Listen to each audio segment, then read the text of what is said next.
Hello again, it's me, Tony Wall from Noesis. I'm the founder of Noesis, and you're thinking, big deal. Well, I promise to cross over from the conceptual core of Noesis and to lead all viewers through a deductive process. Because by what humans are able to now know, the definition of the human condition must now change. And who are we to change it? So this better be good. We've left it to philosophers to weigh in on the human condition through the years. And as they became famous, humans unfortunately trekked no closer to a sustainable future. So at great risk, I explained that our philosophies have combined to place humanity now on the ledge to suicide.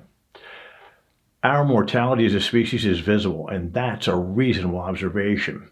And it wasn't anyone's fault. Blame has no place, and it doesn't have utility. So what has failed by its opinions must now yield to facts. It's what we do here. Humans arrived here by a traceable process, and only another process will free us. A process of logical progression. Here it is.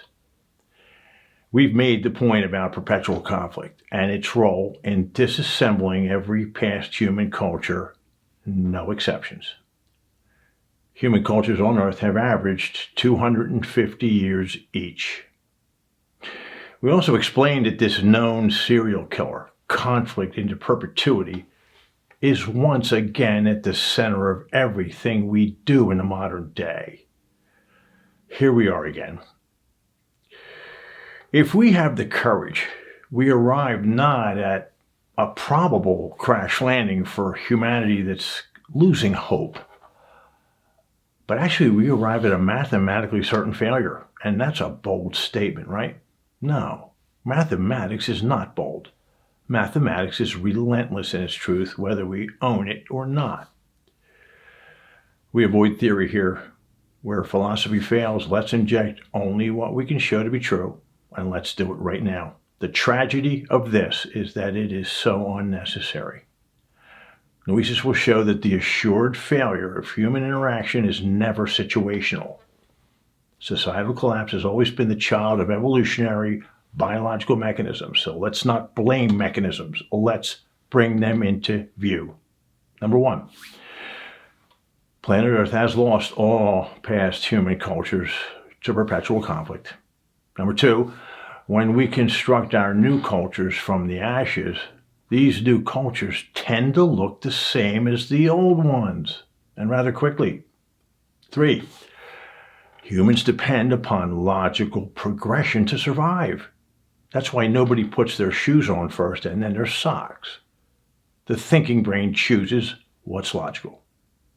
4, when new cultures begin with what destroyed the last one, there's no logical flow, is there? So an unseen motivator occurring in subconscious areas of our brains is rather easily deduced. Number 5, has Noesis identified unseen, illogical forces of protection inside us, baked into our DNA? Yeah, it's what we do. So by this deductive process, outdated forces of protection baked into our DNA are misinterpreting modern threats. And if so, these can reasonably be called evolutionary hallucinations. We take these hallucinations, we send torpedoes to vanquish what likely doesn't exist. And I've called this phenomenon misaligned force, the tendency to respond with brutality against threats that are far smaller than we think or aren't there at all. Do you see any threats in your environment that require annihilation? Neither do I. So why do we invalidate and erase anything with which we disagree? It should now be clear. Our darkest compulsions and impulses never pack their bags when their ancient enemies cease to exist.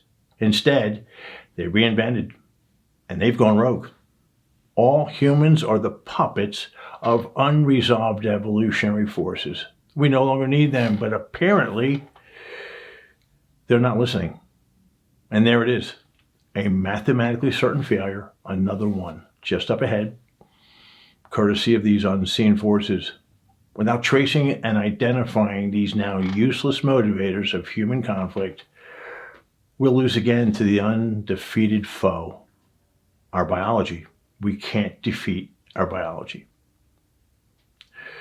Has it settled in on anyone yet? We're not facing complex social issues and examining our failures because our failures all look the same.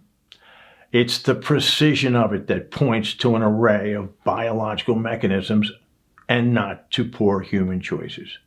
When we own this reality, it'll free us to abandon the self-loathing we feel and to view ourselves through the lens of empathy. We will abandon species suicide and value ourselves when we stop blaming ourselves. Thank you.